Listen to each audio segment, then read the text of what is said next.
So it's been a long day. I hope there's been a lot of fascinating panels. I also hope that we will trounce them and do better than any of the others and be more entertaining, but that's a lot of pressure. So we'll do our best. I'm Neil Irwin with the New York Times. I write about economics for a living. I'm always trying to understand the labor market, what's happening in global economy, how things are shifting. And one of the most important trends, of course, is this shift toward alternate forms of employment, toward this idea of a job where you get hired and you have a job forever and then you retire and get a gold watch is going away in a lot of ways. And what's increasingly replacing it is this independent contractor economy, the gig economy. We can call it whatever we want. We have here 3 people helping make that gig economy happen and a couple of people with some smart thoughts about it who will have some critiques. Why don't we start with Vipul Patel of Taskrabbit, runs Lyft, who runs Lyft in New York City, and tell us what you're doing at Lyft and how that affects the nature of work and the nature of what your drivers are doing. Sure, absolutely. So first off, thanks a lot. It's great to be here. I'm the general manager of Lyft New York. I've been here since April. I think of what we do, and as it applies to the labor markets, in 2 ways. There's 2 different models. And I think New York is a paradigm of one, and a lot of what we do in the rest of the country is a paradigm of another. Both of those I don't think of as gigs. I actually do think of them as meaningful employment that is continuous and persistent in some way. But I think there's very different behaviors and motivations for drivers. In New York City, we have a regulated market for drivers. If you take an Uber or Lyft, the Taxi and Limousine Commission has regulated who can do it and what sort of process you need to go through in order to be a driver here. And as part of that, our driver population tends to be full-time drivers, but they tend to use several of the services and pick up fares from multiple. So you could get into an Uber and you could ask that driver, who else do they drive for, and there's a very good chance that driver also drives for Lyft, and vice versa if you get into a Lyft. And so it is not I don't think it's a gig model, but it is very much an independent contractor model. And I think it's sort of a true sense of a two-sided marketplace is what exists in New York, and the independent contractor model allows that to occur. Outside of New York, in unregulated markets, we also have independent contractors, but a lot of those markets tend to be places where people drive to work every day. And what we see in those markets is our peak demand very much exists on weekends, Friday night, Saturday night, and we're really happy to be providing rides during those times, making sure that people, when they go out, they're actually taking a ride home instead of driving home after being at Vars. And what we like about the independent contractor model there is the ability for people that are trying to earn a few extra dollars driving on nights and weekends to basically come online when there is peak demand, something that you wouldn't necessarily be able to do if everyone was hired full-time. So you think about the taxi driver model. That person is earning a living 40 hours a week, 50 hours a week.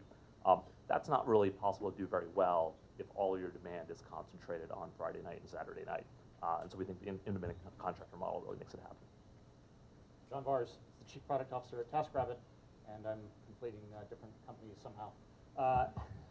Same question. By the way, are we allowed to complain if our driver is not very good to you? Are you in that? I'm sorry. To me, yes, yeah. If just let me know afterwards. Never have time getting home.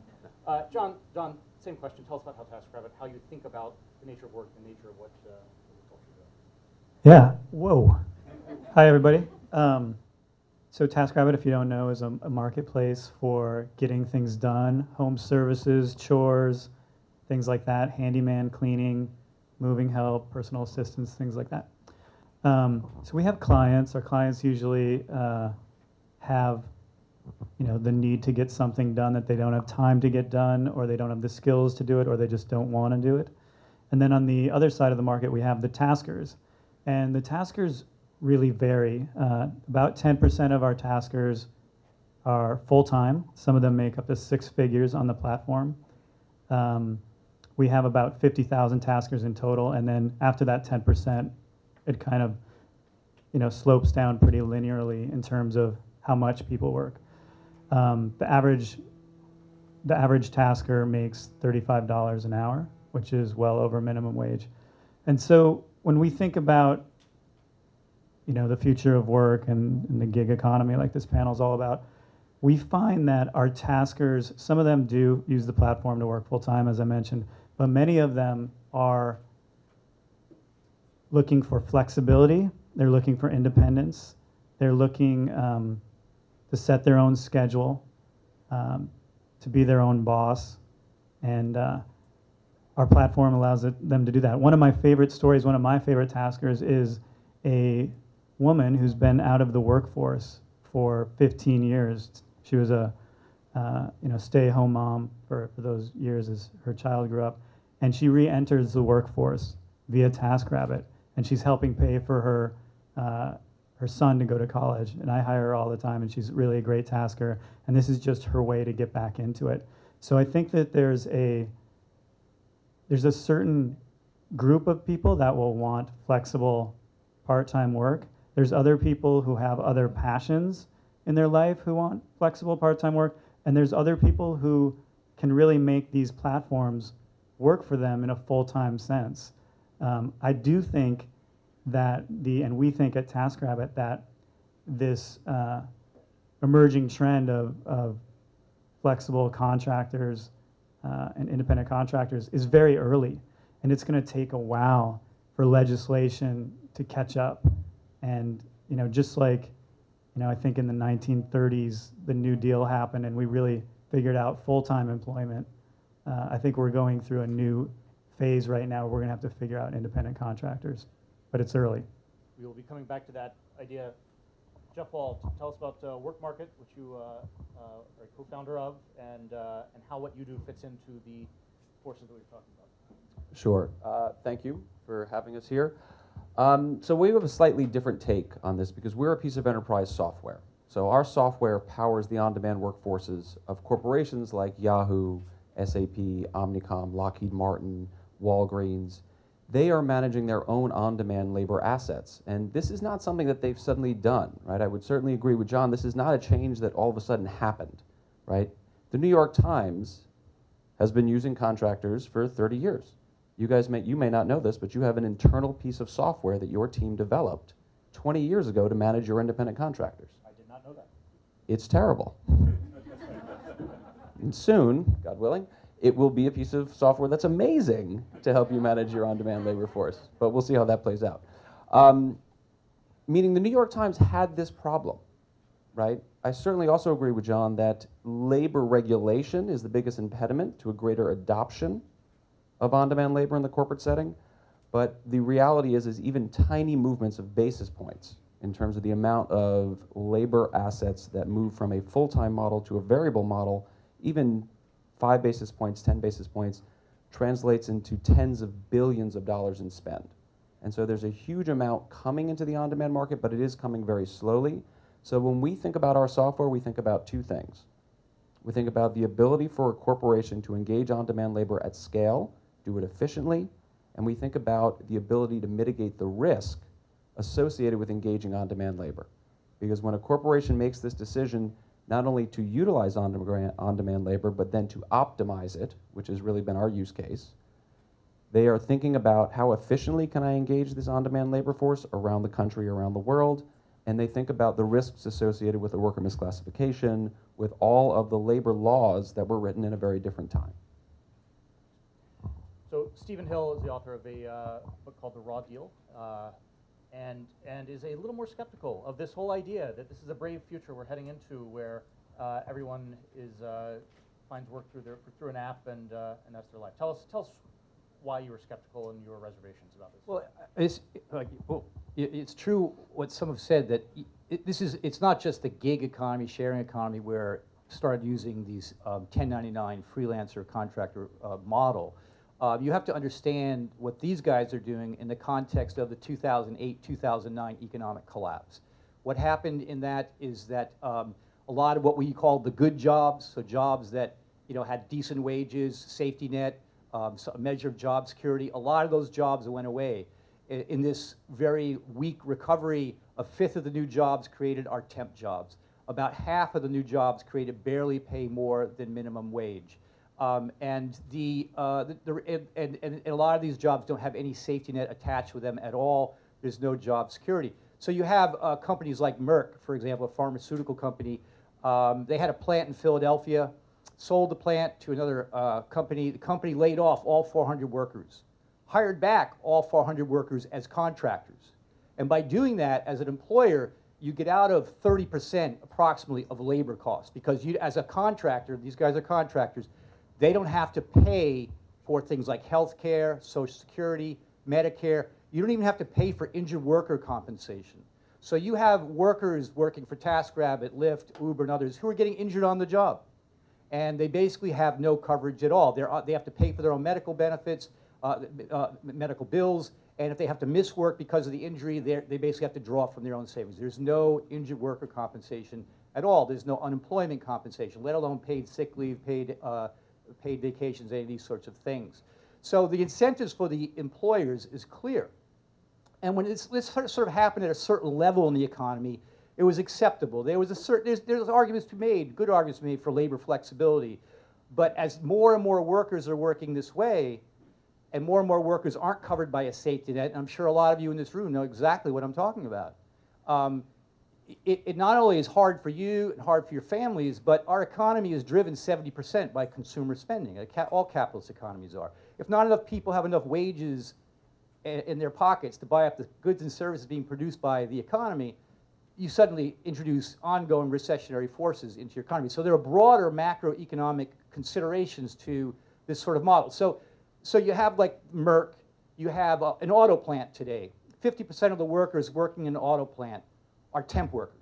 And they're working alongside other workers doing the exact same job who work for the company, but as temp workers, they're getting half the pay, they have no safety net, they have no job security. Universities say hire what's called adjunct faculty. Adjunct faculty is just a fancy name for a temp worker. They have they teach a class for this semester, and they don't even know if they're teaching the next semester. They're just a temp worker. So you have to understand what they're doing in the context of the overall economy. So now we bring in the gig economy. Well, what are these companies? They, in a sense, they are redesigning corporations for us. If you think about corporations in the post-World War II era, originally they were big vertical giants. Everything happened under a single roof. Production, design, marketing, research, all happened under a single roof. Then about the 1980s, companies like Nike, Apple came along. They sent production to low-wage countries, but they still kept design and marketing and these other tasks under the roof. These new companies are basically not much more than an app and a website. They have a small number of core employees that are able to use technology to oversee an army of contractors who don't have any safety net, don't have any protections, labor protections, what have you. And they, example, a company, one I think is really something to know about is like Upwork, which is based in San Francisco. You guys, I'm sure, know Upwork. They have about 250 employees. And those employees can use technology to oversee 10 million freelancers around the world. And those freelancers are people like they're architects, they're engineers, they're lawyers, they're graphic designers, they're logo designers, they're translators, they're journalists, a whole bunch of occupations and industries that are basically in an online auction. Because you can go on that website and you can see there's workers from the United States saying, oh, for this job I'd like to make $60 an hour. And then there's workers from Thailand, India, Philippines saying, I'll take $2 an hour to do the same job. And those are very highly trained workers. They have access to technology. They can deliver that product via Dropbox or emailing it, what have you. And so this is the real worrisome part, is that this technology is making it so easy to hire and fire workers. And a lot of these businesses, they want a labor force they can turn on and off like a garden hose. They need more workers, they turn the tap. The water comes out. They don't need any more workers, they turn off the tap and they get rid of those workers. And I can go through each one of these companies and show you how they fit this model. And it's not knocking these companies. I mean, they're providing some level of employment. It's better than sitting home doing nothing, I think, in most cases. But the reality is that for workers, it is increasingly a raw deal, hence the title of my book. And we have to really think more deeply about this than simply, well, I talked to my Uber driver, and he says he likes it just fine. He's making money. Well, what I say to him, ask that Uber driver how long he, and it is usually a he, has been driving, because what the trend you see is that the longer they've been driving for these companies, the less they like it. Because at that point, they'd gone through a couple of pay cuts, and They're used to getting reprimanded because their acceptance rate is too low. Uber cut off the platform 1,000 drivers at least, as far as we can tell, because their acceptance rate was too low. Why was their acceptance rate low? Because if you're a veteran driver, you figured out that you don't make any money on short drives. Someone pings you to go a mile or two, and your model of like being the last mile after people take a bus or a subway conflicts with what these veteran drivers say is in their best interest, because if you're just going a mile or two, you're stuck in traffic. And you're sitting there, you're burning up fuel, you're not making any money. So if you really are the CEO of your own driving business, as Uber and I guess Lyft likes to say, and you can't refuse a ride that you know is going to cause you to lose money, this speaks to the control that the company has over the platform and over the worker, and that speaks to whether you really are a contractor or a worker. So Lots, Sean, lots yeah. to discuss, and We can go into more detail. I'm having to. We should go into some detail, because there were a lot of details that were wrong in what you were saying, but yeah. Real quickly, we wanted to get to everybody first. Devin Fidler is the director of the Institute for the Future. Devin, what is the future? So I feel quite good to follow you here. So the Institute for the Future is a 48-year-old nonprofit research center originally founded by a group of engineers who were on the ARPANET project. They were, there were 8 networked computers, and they had the realization that this is a lot bigger than the engineering. We need somewhere to look at the implications of this. So I run something called the Workable Futures Initiative. I think that so since the very beginning, the Institute's been looking at the transition to a networked economy, right, since 1968. It's very easy to kind of come down as thumbs up or thumbs down on this, but I think that, in a certain sense, the technology underlying it is inevitable, right? So if you look at what platforms actually do, kind of connecting people with work, that's what companies do too. Companies are kind of analog versions of platforms. If you're, let's say you take the Clayton Christensen kind of disruptive innovation model, right? You start with something kind of kludgy, and it ultimately grows to overtake existing systems. If you're kind of looking through that lens, it looks an awful lot like traditional organizations are the technology on the verge of disruption, right? They're a mechanism for coordinating people and resources to get things done. What these technologies offer is a kind of alternative to that. It's an alternative way as resources and individuals become digitally addressable. You can find the exact right person. You don't know that they're in X department, in X office. You know exactly kind of where your resources and where your people are. You can coordinate them in a much more kind of tight, coordinated way. So from that standpoint, what we're really interested in is what comes after this, right? What comes as these systems work their way out, and network penetration. We're projected to be at 18 billion connected objects at the end of 2018, up from 8 computers when the Institute was founded. From our standpoint, that looks an awful lot like what happens when these services start to string together. And so we've been running kind of research level programs with what we've been calling self-driving organizations. So software that can access people and resources using these platforms, bring it together, and actually kind of produce things. So we have software right now that goes on to some of the freelancing platforms, identifies people who are a probable match to each of the tasks in a workflow. The software will hire them. It will kind of bring them into the loop and coordinate the whole process, right? And out the other end of this comes say a market, kind of a market research report.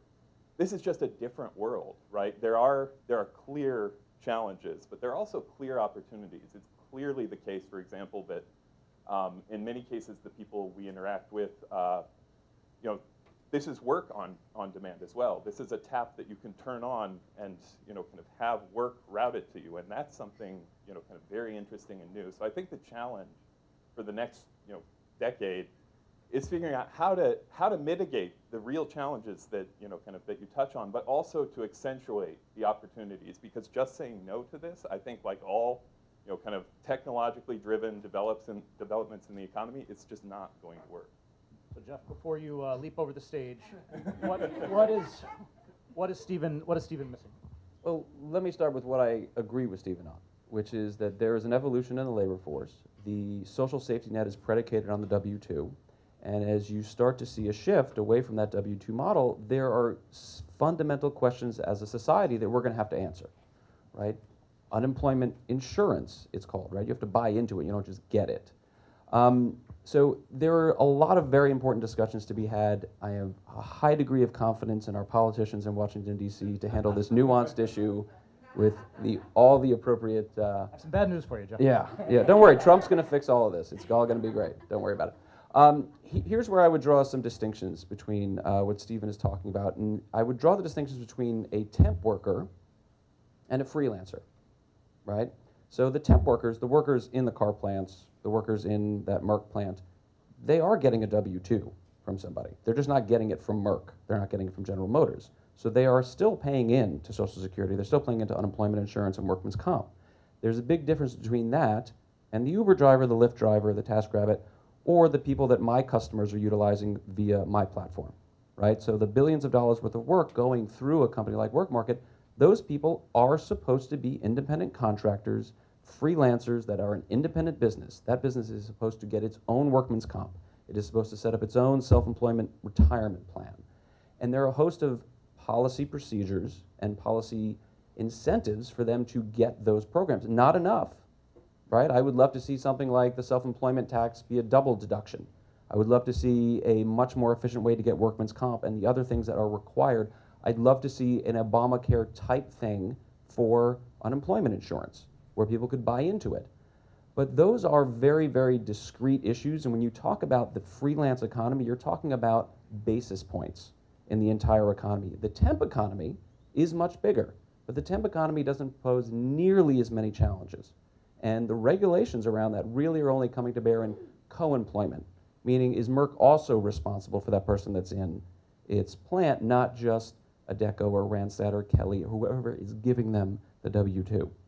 So there are big distinctions between the temp market and the freelance market, and if we're going to have a conversation about that, we need to understand that the temp market is massive, and that is what's driving the on-demand variabilization in the corporate economy, in the economy at large, and the freelance portion is incredibly, incredibly small. And if we were to look at the Bureau of Labor Statistics and the amount of W-2s versus 1099s that have been issued since this bifurcation in 2008, where you had a decoupling, right? It used to be the temp economy moved counter-cyclically with the regular economy. When the economy was good, the temp market was bad. When the economy was bad, the temp market was good. They decoupled in 08. But the number of 1099s that have been issued to the American worker has not substantially increased. Therefore, the number of people in the freelance economy has not substantially increased. The number of W-2s has increased. So there are a host of different issues that we need to really think about, but I certainly agree that there are fundamental problems that we as a society will have to address, because you cannot allow these workers to not have the protections that they want. You have to give them an efficient way to get them. John, is there a path forward for workers who are in a kind of freelance situation to have retirement benefits, to have, I guess there's Obamacare for health, there's Sure. all kinds of work protections. What is possible? So first of all, I'll just say, I think we have important points of view that all need to be put on the table, because like I said earlier, it is early. So I appreciate all the different sides here. I think, TaskRabbit, if we look at our micro world, like not thinking about the big macroeconomic picture, but just thinking about like our taskers. We care a lot about them. We want them to be successful. We want our clients to be successful. We want our business to be successful. We all want to be aligned. In fact, we won't take a penny of any job if anyone's not feeling like it was a good outcome. But we also would like to help our taskers develop their careers or have that safety net, and we can't do it.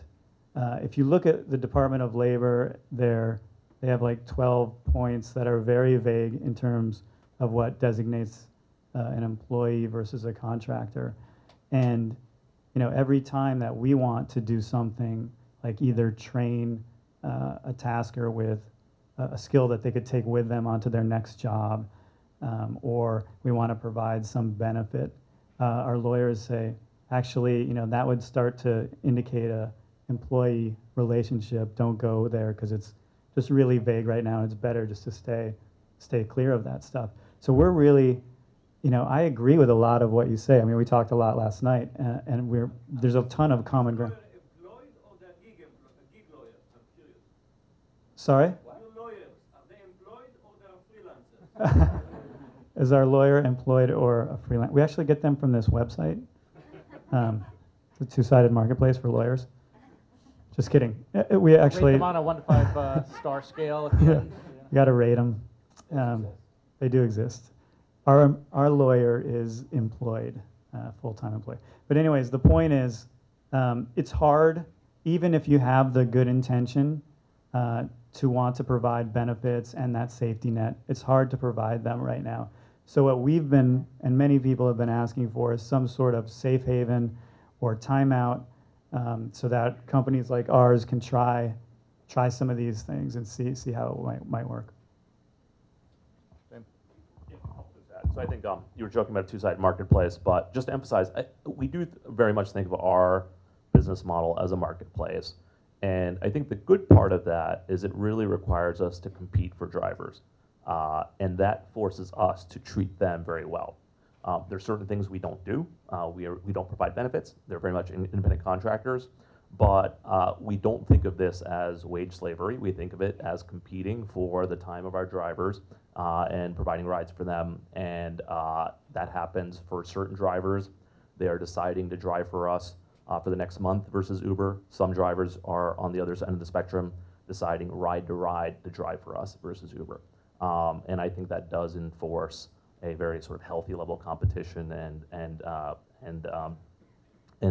degree of regard for the drivers. Just to emphasize it once more, I mean, the way we think about it, we don't even use the word customer within Lyft because there's two sorts of customers that we have, and so we only use passenger and driver because it's very much, I would say half of our focus goes towards attracting drivers and make sure they stay on board. So Stephen, is there a case for not just with freelance type arrangements, but more broadly in the economy, trying to separate more of these kind of social safety net benefits from employment? I mean, it is a little weird in the U.S. that, you know, my 401k is through my employer, my health plan is through my employer. Why should that be through the employer rather than kind of my own arrangement? Is there a case for rethinking those arrangements to begin with? Yeah, and there already was before the gig economy. So in some ways, the gig economy is forcing us to confront a problem that was already there. You know, in my book, I have 2 chapters on what do we do? How do we transform our current economy so it works in the digital economy? And basically, you know, it boils down to creating what's called a portable safety net, so that you as a worker, no matter where you work or who you work for, whether you're a regularly employed worker, part-time, full-time, whether you're a freelance, contractor, temp, that business would pay into what's called an individual security account for you. And they would pay a certain amount above the wage that is prorated to the number of hours that you work for this business. And then what's in your individual security account can be used to purchase your safety. It would go into existing infrastructure. Some of it would go to a health care plan through maybe Obamacare. Some would go to Medicare, Social Security. It would go into an injured worker fund that's already there because the state has set it up. It would go to unemployment because, I mean, you mentioned that workers need to get these things, but they don't, as an individual, you cannot really buy your own unemployment insurance. You know, the economy wasn't set up for these sorts of workers. And so it is a matter of pivoting a lot of this in a way that would allow you as a worker to work however you want, whether because you like flexibility or you just can't get a better job, and each business would contribute into this individual security account. I mean, it seems to me that other countries are already doing these sorts of things. It works. It's just the U.S. is kind of an outlier in a lot of these ways. So, I mean, that's just one example of the types of things, and you know, there's specific ones we could do for Uber and Lyft, as well as for Airbnb. There's specific things I think we can regulate these in a way that'll make them safe for our neighborhoods and safe for workers. But we're not there yet, and we can't even get to that point of the conversation because there's so much Silicon Valley happy talk about this is all great and you're going to love it, and you know, everybody's going to be a win-win, and I'm going to make $1 billion. What could be wrong? You know, this is kind of the level of the conversation. So people like me come in and sort of like, you know, the skunk at the party, scaring everybody. But I really do think that we can regulate these things in a way that would get the good, keep the good that's there, and would you know, help to mitigate some of the real problems that we see emerging with these sorts of ways of working. I mean, do any of you hear kind of appetite for that kind of thinking at the political level, coming from your own companies? I mean, we're definitely involved in these conversations, revolving around these types of protections or ways that you could think about things differently. I think the problem right now is, as I see it, is a lot of this stuff is progressing through court cases, through class action and things like that, and it really needs to be solved through legislation. And that just takes a really long time. Like you were saying, your confidence currently in the political system is low. So That's not what he said. He said he's very confident. okay. Yeah. I mean, if we had to go through Congress to do this, good luck. But we actually could do this at the local and state level. So you have city councils all across the country where you have more progressive legislators there. You have, so-called blue states where, there are legislators where you have a chance to pass this. In San Francisco, for example, we already have every business has to either pay for health care for your worker, or you have to contribute into a health care account for that worker that allows them to purchase their own health care. So all this is doing the exact same thing and just expanding it to other components of the safety net. And the businesses, you might say, well, this is going to make the businesses less competitive because it'll drive up their costs. You have to pay into these individual security accounts. No, if you require all the businesses to do it, then no business is hurt more than any other business. So And it's really creating a pool of social insurance. And with any insurance, you always pass the costs on to the biggest pool possible, which is consumers. So the business will be able to pass the costs on to consumers. Price will go up a little bit. It's not going to drive inflation that much, and we need inflation in our economy right now, actually. And so these workers would be able to, so a lot of the people who are paying the extra costs would be the very workers who are gaining from this. We have 40 million private sector workers in the United States, outside the gig economy and in the gig economy, that have no paid sick leave. 40 million private sector workers with no paid sick leave. So these workers deserve it and have deserved it for a long time. So we've been very involved in these discussions, and so I have a slightly different point of view.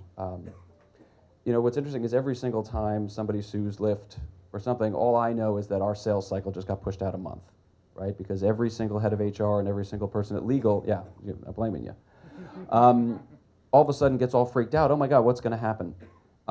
What I would say, Stephen, is that I don't think that municipalities can act in this because nobody really knows who the trier of fact is, right? You have 50 different state departments of labor, you have 50 different state workers' comp board, 50 different state unemployment insurance, you have the 12 different circuit courts, you have the IRS, you have the Department of Labor. Each one of them has a very different guideline for what an employee is, right? Those jurisdiction lines are not clear to anybody.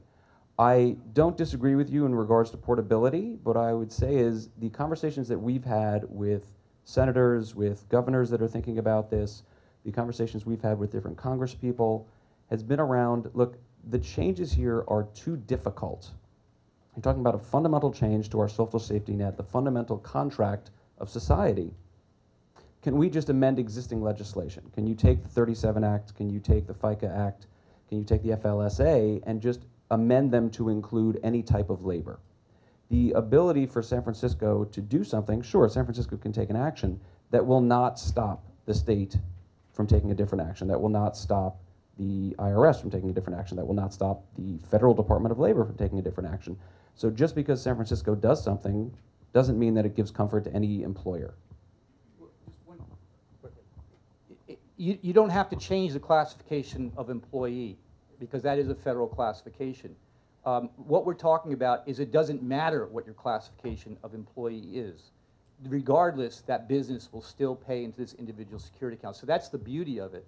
You get past all the lawsuits. You don't have to go into litigation to settle this stuff. It's America. You're never going to get past the lawsuits. Well, on this case, like the Uber lawsuit and what have you, you get past that lawsuit by just simply giving all the workers. Now, I understand the safe harbor issue that has to be thought through. That we've talked about. That you guys are afraid this will make you look like an employer, and so I think the legislation would have to be constructed in a way that gives you that safe harbor.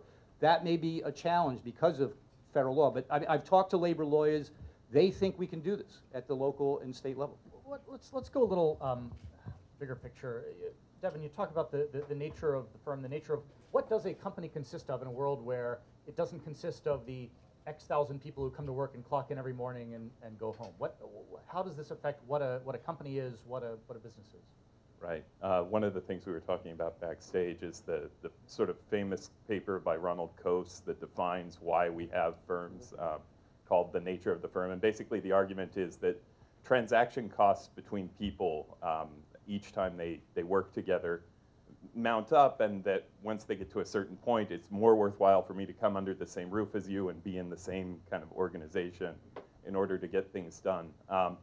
You add kind of Moore's law and the ability to, kind of really precisely identify people and resources to Coase, kind of Coase's thinking, and really weird stuff starts to happen. You start to, in all reality, it starts to look like a lot of the sort of formalized structures of firms that we're very familiar with are kind of, they were a coordination technology for back when bureaucracy was, kind of the means of coordination, right? So what we've been working on, we had an HBR article written up last year about kind of using software instead to, kind of identify these resources, which are now indexed, right? The great thing about platforms is that they give a beautiful digital address to, kind of all of these workers looking for work, all of these, kind of other resources. As it moves, kind of increasingly from B2C, where it's, I think the center of gravity still is, into more the B2B and production space, you start to see, software programs that are able to pull together resources and really produce things. And we have prototypes of this now. For me, that's a bit scary and a bit exciting, but the opportunity to systematically identify and maximize kind of human potential is is something that's really kind of a real possibility out of systems like this, because human potential becomes the kind of the natural resource that these systems are trying to identify and trying to pull in, and this is the sort of primordial soup that's coming out of, right? Like in 10 years, these platforms will look very different, and I think, as we have conversations like this, it's worth keeping in mind that this is a moving target, and it's sort of moving in a, kind of far more integrated direction, and that, kind of as these networks reach out further and further, these things become real possibilities. So, Devin, it's very interesting because you talked about B2C being the driver, because it's very easy for me as an individual to say, you know what, I don't want to have a car. I'm just going to utilize Lyft. I'm not going to stay at a hotel. I'll go in and stay at an Airbnb. Don't underestimate, right, and I appreciate you were making this point as well, the difficulty for Pepsi to make that decision in terms of some sort of business process, right? That is a decade-long decision because it involves HR, it involves legal, it involves business processes that need to be disaggregated, reaggregated back at the source, and that is a very, very complicated movement. And so while I would love nothing more than a sea change coming in corporate America where they were freelancing everything and variabilizing their entire labor force, it's just not happening. Something that Stephen referenced early on that I kind of wonder what your view is.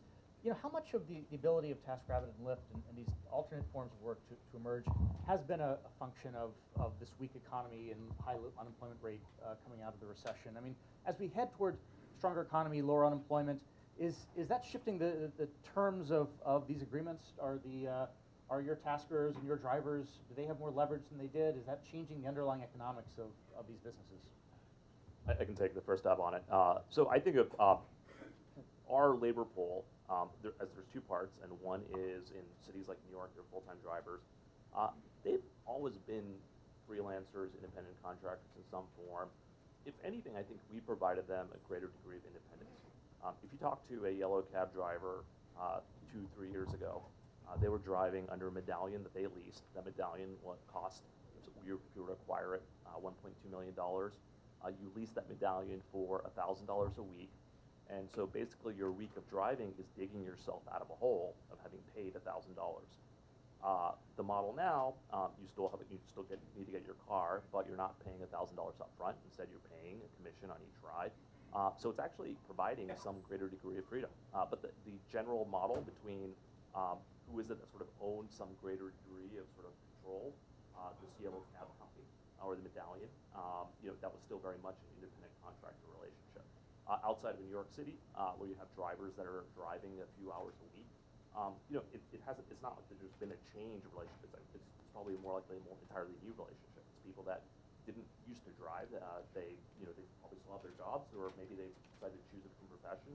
But this is giving them some greater economic liberty because they're getting extra money from this gig on the side. John, how's the tighter economy affecting? So Taskrabbit was founded in 2008 at sort of the bottom of the collapse there, the Great Recession.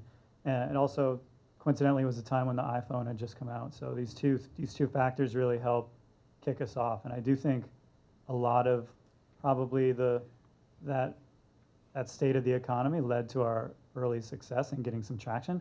I think now it's not really a factor. I think we've reached a certain scale and the economy has changed and everything has changed, where I think the people who are coming to our platform are really these people, like I mentioned earlier, are people who value flexibility over the safety net, over having a full-time job. They value that flexibility and that choice and that agency in their lives. I don't know at a societal level if that's a good thing. Like, we probably do need safety nets because, if it's an on-demand economy, and it goes off, that's not a great thing for all of us. And I do think, inequality is just like you mentioned earlier. If there's no one who can afford to consume anymore, that's a real problem. But I don't think that we have 15,000 people who just organically apply to be a tasker every month, and that's never changed. It's pretty constant. Well, we're out of time. I'm happy to say in less than an hour we've solved the entire problems of the safety net in a gig economy. Obviously, these are super important issues that are going to continue to be interesting debates and interesting things as both companies and workers and politicians try to solve. So thank you, all of you. Thank you.